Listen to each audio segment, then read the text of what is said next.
Kemudian dalam hadis berikutnya kata penulis rahimahullah, wa an Abi Dzar al-Ghifari radhiyallahu anhu annahu qala qala Rasulullah sallallahu alaihi wasallam yaqta'u salat ar-rajuli al-mar'atu wal-himaru wal-kalbu al-aswad. الحديث وفيه الكلب الأسود الشيطان أخرجه مسلم وله عن أبي هريرة نحوه دون الكلب ولأبي داود والنسائي عن ابن عباس نحوه دون آخره وقيد المرأة بالحائط. Kata beliau dari Abu Dzar al-Ghifari radhiyallahu ta'ala an, beliau berkata, Rasulullah sallallahu alaihi wasallam bersabda, salat seorang lelaki akan terputus oleh perempuan, perempuan yang berlalu, wal himar, keledai, wal kalb al-aswad, dan anjing hitam. Anjing hitam ini maksudnya anjing yang bulunya semuanya hitam. Ya. Kalbul aswad. Jadi ini tiga disebut memutus salat seorang lelaki. Al-hadis. Nabi sebutkan hadisnya. Wa fihi, dan di dalam hadis itu juga disebutkan, ya, al-kalbul aswad syaitan. Anjing hitam itu adalah syaitan. Ya. Dia dianggap memutuskan salat karena dia adalah syaitan. Anjing hitam tersebut dianggap sebagai syaitan. Ya. Akhrajahu Muslim. Hadis ini dikeluarkan oleh Imam Muslim. Walahu an Abi Hurairah, dan juga dalam riwayat Muslim dari Abu Hurairah nahwuhu, semisal dengannya, disebutkan bahwa salat seorang lelaki diputus. Tapi hanya disebut dua. Diputus oleh perempuan dan keledai. Ini dalam hadis Abu Hurairah. Tidak disebut anjing. Wa li Abi Dawud wa Nasa'i an Ibnu Abbas nahwuhu duna akhirih. Adapun dalam riwayat Abu Dawud An-Nasa'i dari Ibnu Abbas sama dengan hadis di atas, tetapi tidak ada disebut anjing hitam. Yang terakhir anjing hitam tidak disebut. Dan perempuan ditakyid. Ya. Dikatakan bahwa perempuan bukan perempuan umum yang disebut tadi, perempuan haid.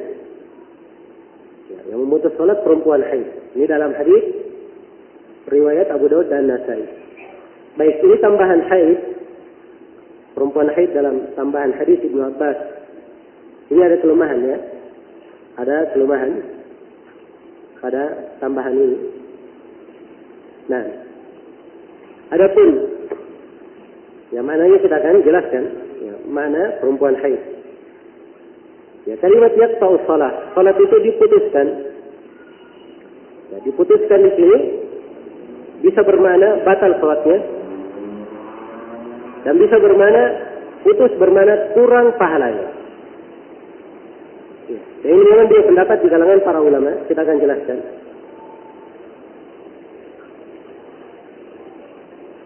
Jadi salat seorang lelaki diputus oleh perempuan. Dalam riwayat yang terakhir perempuan haid. Ya, perempuan haid yang dimaksud di sini bukan artinya perempuan yang sedang haid, dikata riwayatnya syah. Tapi artinya perempuan yang telah balik, yang tanda baliknya dia telah apa? Telah haid. Jelas ya? Ya, perempuan itu balik dengan 4 tanda. Ya.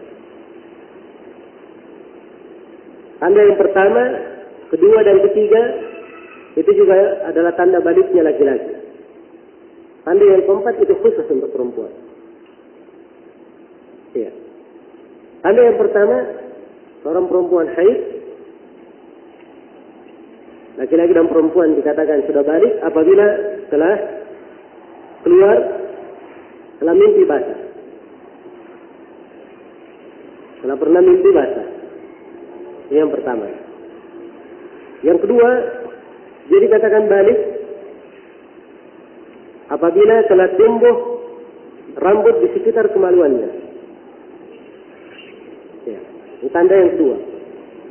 Tanda yang ketiga dikatakan dia balik apabila dia telah mencapai usia 15 tahun. Ya kalau misalnya belum mimpi basah, ya, tidak terlihat ada rambut di sekitar kemaluannya, tapi usianya sudah 15 tahun, maka itu dia sudah balik. Jelas ya? Ini 3 tanda.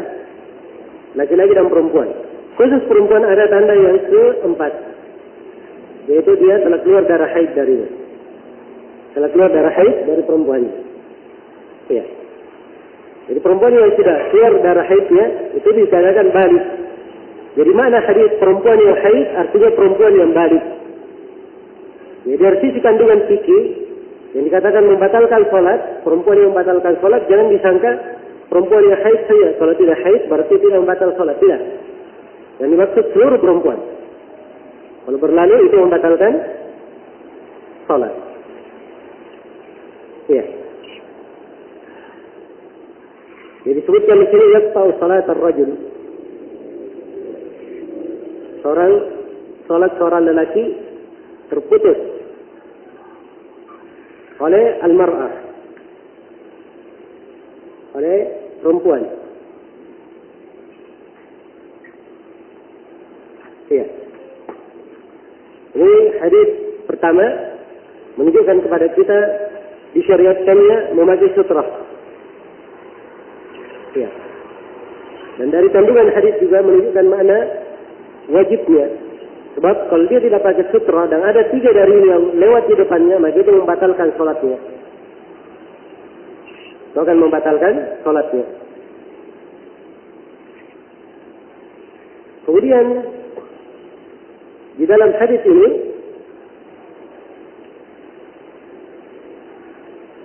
ya,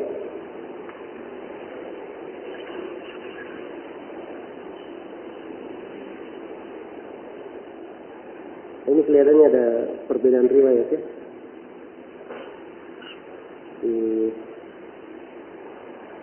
Kayaknya dicetakan nanti ada tambahan yaqta'u salatul rajul apa yang dalam yakun baina yadayhi mislu mu'khiratir rajul. Mislu mu'khiratir rahal. Baik, itu tambahan. Harusnya ada ya. Dia ulangi konteks hadisnya. Salat seorang lelaki apabila tidak ada di depannya seperti akhir pelana kuda terputus oleh perempuan, keledai dan anjing hitam. Baik. Ya. Penyebutan tidak lam yakun baina yadayhi mithlu mu'khiratir rahal. Ini kembali sama dengan konteks sebelumnya. Ya, dua hadis sebelumnya yang menunjukkan tentang harus ada mu'khiratir rahal di depannya, sesuatu yang menahannya. Ya.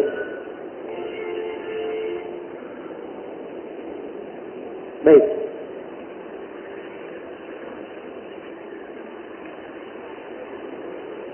Kemudian hadis ini kalimat yaqta'u salat terputus ya, oleh perempuan dan seterusnya.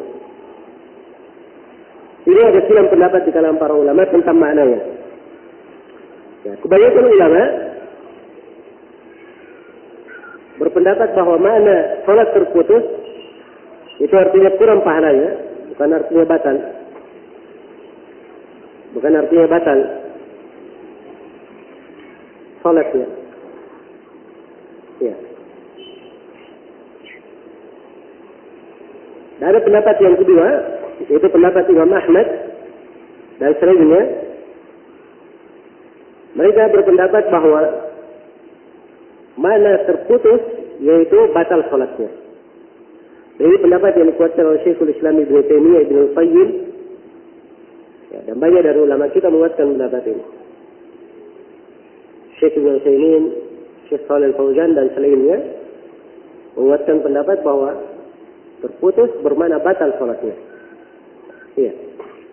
Adapun ulama yang mengatakan tidak batal, mereka berdalilkan dengan hadis yang akan datang di akhir bab bahwa sama sekali sholat itu tidak bisa diputus oleh apapun. Ya, mereka katakan ini hadis menunjukkan bahwa terputus dalam hadis ini maknanya ya, mengurangi pahala. Karena di hadis yang lain dikatakan sholat tidak bisa diputus oleh sesuatu apapun. Ya, tapi hadis itu ada kelemahan, sebagaimana yang akan kita jelaskan nanti insyaallah taala. Ya.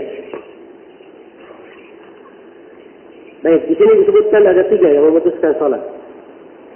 Yang pertama adalah perempuan. Saya sudah terangkan, ya, perempuan memutus sholat. Dan ini semua perempuan, yang haid maupun yang tidak haid. Ya. Dan para ulama rahimahullah menyebutkan ilahnya, kenapa memutuskan sholat? Sebab lewatnya perempuan di depan orang yang sholat itu adalah fitnah. Karena itu dianggap memutus sholat. Nah, bagaimana kalau misalnya perempuan lewat di depan perempuan? Apakah batal sholat perempuan yang dilewati itu? Jawabannya tidak. Kembali kita melihat kepada hadis yaqta'u salat ar-rajul, seorang lelaki yang disebut diputus salat seorang lelaki, bukan dikatakan seorang perempuan. Ya. Mungkin ada yang berkata, oh ini seorang lelaki cuma percontohan saja. Artinya siapa saja? Tidak. Karena perempuan ya, disebutkan bahwa ya, mereka dianggap dari kemungkinan dianggap membatalkan sholat karena fitnah. Ya. Ini hanya berlaku antara laki-laki dan perempuan. Adapun antara sama perempuan, maka hal tersebut ya, berbeda. Ya, dan di dalam hadis hanya disebut yang diputus terputus sholat seorang lelaki. Nah, jelas ya? Iya. Dan mungkin untuk konteks setelahnya, karena setelahnya adalah keledai dan anjing hitam, ini masuk di dalamnya semuanya, perempuan juga terputus sholatnya. Iya. Di dalam hal ini. Tapi tadi saya sebutkan suatu hal yang menjelaskan akan makna terputus itu. Baik, kemudian disebutkan di sini keledai wal himar. Ya. Himar dia dianggap memutus salat sebab ya, dia ada mirip dengan syaitan. Ya. Nah, karena itu dilarang salat di tempat tidurnya di kandang himar. Ya. Demikian pula Nabi memerintah dalam hadis riwayat Bukhari, kalau kalian mendengar ringkisan himar, fata'awwadu billahi minasyaitan, maka berlindunglah kalian dari syaitan. Suruh berlindung dari syaitan. Fa innaha ra'at syaitana, sebab himar itu melihat syaitan. Jadi ini dekat dengan syaitan, punya kedekatan dengan syaitan himar. Ya. Allah berfirman, inna ankaral aswati la sautu al-hamir. Sungguhnya suara yang paling mungkar adalah suaranya apa? Suara keledai. Iya. Adapun anjing telah diterangkan di dalam hadis bahwa dia adalah syaitan.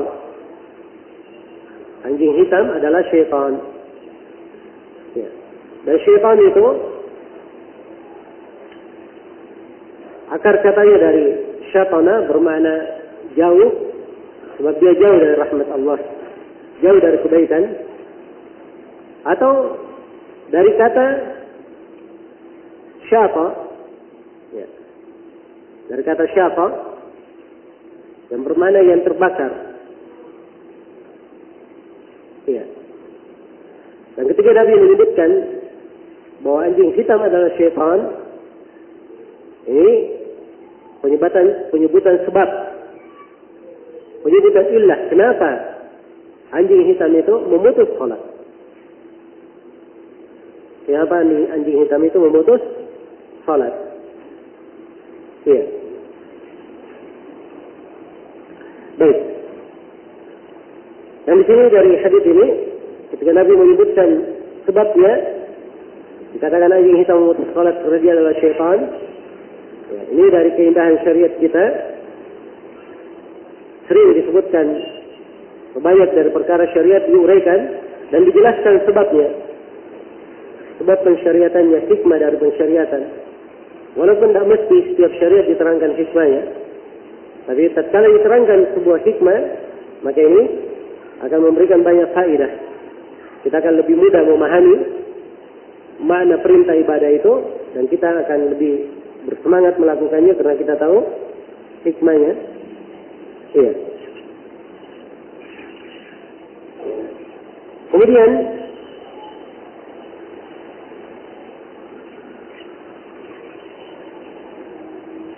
dari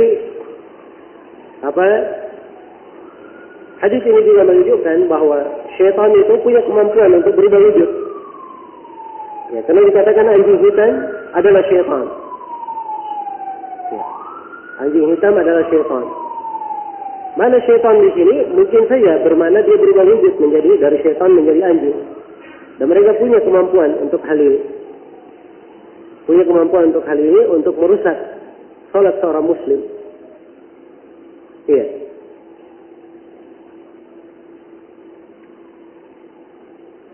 Baik, dan hadis ini sekaligus menunjukkan bahwa sutra itu adalah menjaga. Ketika ada sutra, walaupun anda anjing hitam yang lewat setelah sutra itu tidak membahayakan salatnya, sebab sutra adalah apa? Penjaganya. Ya, dan telah syahid dalam sebuah hadis Nabi Sallallahu Alaihi Wasallam salat. Kemudian ada anjing hitam yang akan lewat. Maka Nabi berlomba dengan anjing hitam ini. Nabi maju ke depan sehingga anjingnya lewat di mana? Lewat di belakang beliau. Iya. Karena anjingnya lewat di belakang, maka dia tidak memutus apa? Salat. Baik. Kemudian di sini disebutkan sekali lagi mu'khiratul rahal. Menunjukkan bahwa idealnya dalam ukuran tinggi sutra itu idealnya seperti mu'khiratul rahal, 2/3 hasta. 2/3 hasta telah kita terangkan. Itu idealnya. Ya. Kalau kurang daripada itu tidak ada masalah. Yang penting dia dianggap apa? Dianggap sutra.